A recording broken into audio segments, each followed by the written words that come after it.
భద్రాద్రి కొత్తగూడెం జిల్లా చండ్రుగొండ మండలం బెండాలపాడు సీతారామ ప్రాజెక్టు కాలువ వద్ద కేసీఆర్ చిత్రపటానికి పాలాభిషేకం చేసిన రైతులు బీఆర్ఎస్ పార్టీ నాయకులు ఈ సందర్భంగా బీఆర్ఎస్ పార్టీ నాయకులు మాట్లాడుతూ కోరి తెచ్చుకున్న కొట్లాడి సాధించిన తెలంగాణ అభివృద్ధే లక్ష్యంగా మాజీ ముఖ్యమంత్రి కల్వకుంట్ల చంద్రశేఖరరావు ముందు చూపుతో దూరదృష్టితో రైతు సంక్షేమం కోసం గోదావరి జలాలను రాష్ట్ర ప్రజలకు అందించాలని కృషి చేశారని కాళేశ్వరం సీతారామ ప్రాజెక్టుల నిర్మాణం చేపట్టినట్లు తెలిపారు.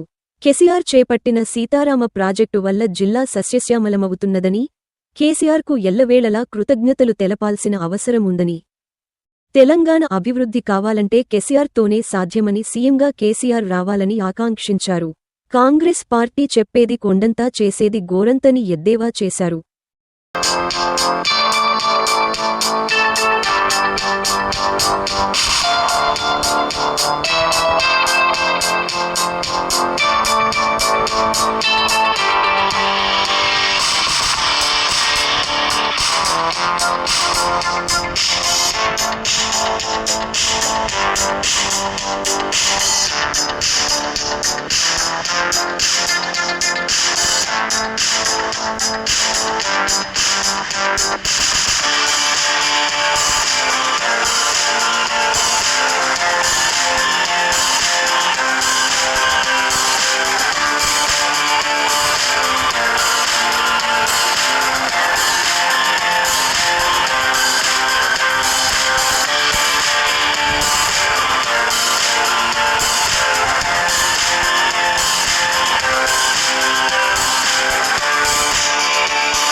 ఈ నేల తల్లి మొత్తం గోదావరి తెరవాలంటే ఫీడర్ ఛానల్ ఏర్పాటు చేసి ఉన్న మైనర్ ప్రాజెక్టులన్నీ కూడా ఈ నీటితో నింపాలా. ఏదైతే తెలంగాణ జాతిపిత మాజీ ముఖ్యమంత్రి వర్యులు తెలంగాణ జాతిపిత అయినటువంటి కేసీఆర్ గారి కళ ఏదైతే ఉందో సీతారామ ప్రాజెక్టు నీళ్లు ఈ రోజున ములకలపల్లి, అన్నపురెడ్డిపల్లి, చండ్రుగొండ మండలాల నుంచి పారుతూ ఉన్నాయి. మరి ఈ నీళ్లు రావడానికి ఈ గిరిజనేతర రైతుల కళ్ళల్లో ఆనందం చూడటం కోసం కేసీఆర్ గారు ఆనాడు ఏదైతే అనుకున్నారో ఆ విజయాన్ని సాధించి ఈరోజు రైతుల కాళ్ళు గోదావరి నీళ్లతోటి రైతుల కాళ్ళు కడిగిన ఘనత మన కేసీఆర్ గారికి దక్కింది. మరి అలాంటి కేసీఆర్ గారికి మన మండల ప్రజలందరూ కూడాను ఎల్లవేళలా రుణపడి ఉంటారని మేము భావిస్తూ మరి బెండాలపాడు రైతులు, నేను ఒక రైతునే, ఒక మహిళా రైతుని. కానీ ఇదివరకు నీళ్ళకి చాలా ఇబ్బంది పడేది, అంతా కోయస్. కనీసం గుట్టకి ఎక్కితే హోటల్లో తీసుకునే పరిస్థితి మాది మాలమూల గ్రామంగా.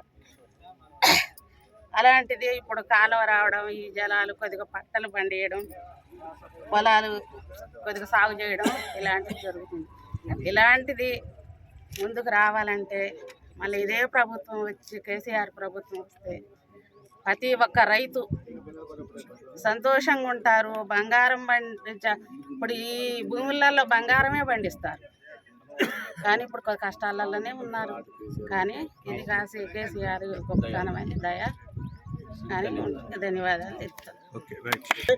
ముందు చూపుతో, చాలా దూరదృష్టితో, ఆలోచనతో ఇలాంటి ప్రాజెక్టులు కట్టడం అంటే సాధించిన తెలంగాణని, కోరి తెచ్చుకున్న తెలంగాణని కష్టపడి పనిచేసి జనాలకి, తెలంగాణ ప్రజలందరికీ సంపూర్ణంగా నీరు అందించాలని, గోదావరి జలాలు అయితే, ఏ కాళేశ్వరం ప్రాజెక్ట్ అయితే దుమ్మగూడెం ప్రాజెక్ట్ అయితే కాలువ నిర్మించి మొదలుపెట్టిండు. ఆ ఫలితం మా మండలం, మా నియోజకవర్గం, అలాగే ఈ మా జిల్లా మొత్తం సస్యశ్యామలం కాబోతుంది. దీనికి కేసీఆర్ గారికి ధన్యవాదాలు తెలపాలా. మళ్ళీ ముఖ్యమంత్రిగా కేసీఆర్ రావాలా. ఇక మన తెలంగాణ అభివృద్ధి కావాలంటే కేసీఆర్తోనే సాధ్యం.